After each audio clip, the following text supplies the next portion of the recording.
Video, we're going to look at the first day of Unit E, which is on distance and slope formula. And so the way that we tackle this warm-up, can these three lengths form a right triangle? Well, I know that in a right triangle, the hypotenuse, which is opposite the right angle, is going to be the longest length. So that means that has to be 13. Based on the way I've drawn the rest of this, the shorter length would be 5 and the longer one would be 12. So I know that Pythagorean theorem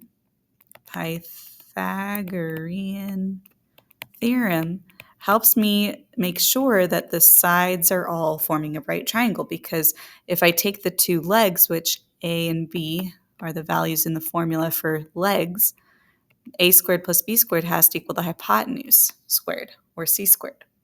So if my legs are a and b, those are the two sides that form the right angle.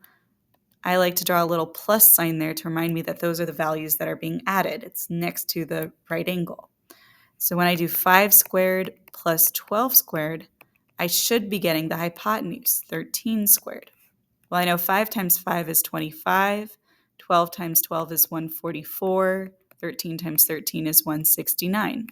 When I add 25 and 149, I get 169. So that's true. It means that the three sides, 5, 12, and 13, form a right triangle. So the reason why we're reviewing this is because if I ask you to find the distance between these 2 points here, we can use the slope triangle that's formed between them, the rise over run, to calculate how far apart they are. So this is what we're looking for. So I'm going to place a little d for distance on that length and try and figure out what that value would be. Well, I know that this length is 3 because I see 1, 2, 3 boxes going across it. So that's going to be a 3. And I can use that same idea with 1, 2, 3, 4, 5 boxes going down, which means that this length is a 5. So once again, I have Pythagorean theorem because this creates a right angle triangle. So looking at my right angle, I'm going to add the two values going around, squaring each of the sides. So I'll have 5 squared plus 3 squared equals d squared.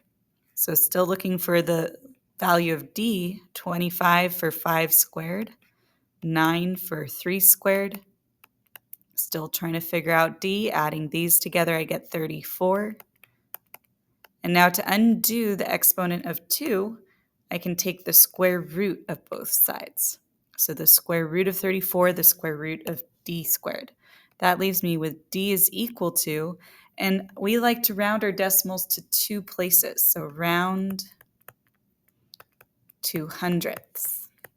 Hundredths. And that's going to be 2 decimal places. So rounding to the hundredths, when I type this into my calculator, I get, it was 5.83. So 2 decimal places. Now, if I do not have a graph and I'm asked to find the distance and slope between these points, I have to use the distance formula and the slope formula. So the distance formula is the square root of y2 minus y1 squared plus x2 minus x1 squared. So your 2 points are x1, y1, and then x2, y2. So I like to go through and say, well, this is my set for point 1, this is my set for point 2. I know it goes x, y, so I add a little 1, 1, and then 2, 2. That's my little strategy for figuring out what values go where. So my y2 value is 4. My y1 value is -3. So I'm subtracting the -3 before I square the whole thing.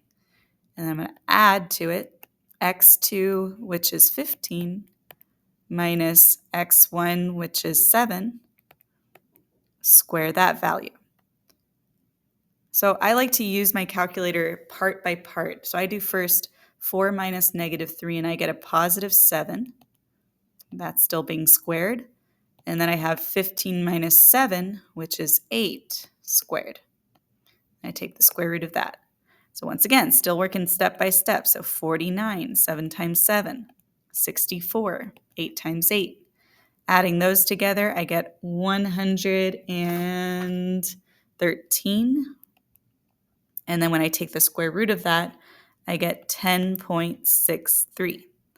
There is a way to calculate all of this in one fell swoop all the way across. The main thing you have to look out for is adding that additional set of parentheses all the way outside to make sure that your whole square root is being taken. So you can enter it all at once. You just have to make sure that everything is underneath the square root and enclosed with those parentheses.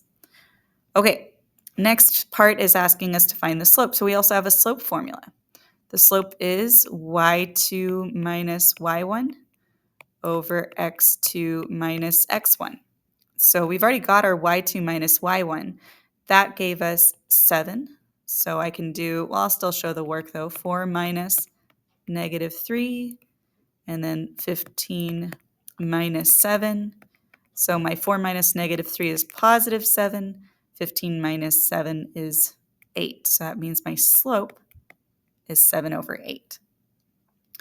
If I'm being asked to find the value of y, if the line passing through 0.6 to y and 1, negative 5 has a slope of 2, well, the clue is it's a slope of 2. So I automatically know that when I look at my slope formula and I have y2 minus y1 over x2 minus x1, my slope is already going to be a 2. Now I just have to figure out all of the other values. So again, I write my little 1 above one of the points. Here, I'll keep it in the same order. So 1 above here, 2 above there. So I have x1, y1, x2, y2 that I can substitute in. So y2 is negative 5. Y1 is just y. X2 is 1. And x1 is 6.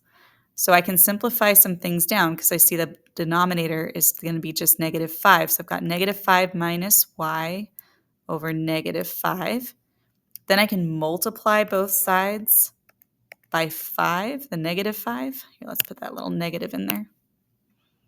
So multiplying both sides by negative 5, because that will cancel those two negative 5s. And I'll be just left with negative 10 equals negative 5 minus y. I can then add the 5 to both sides, and I get negative 5 is equal to negative y, and dividing both sides by negative 1 leaves me with a positive y on the right and positive 5 on the left. So my y is 5.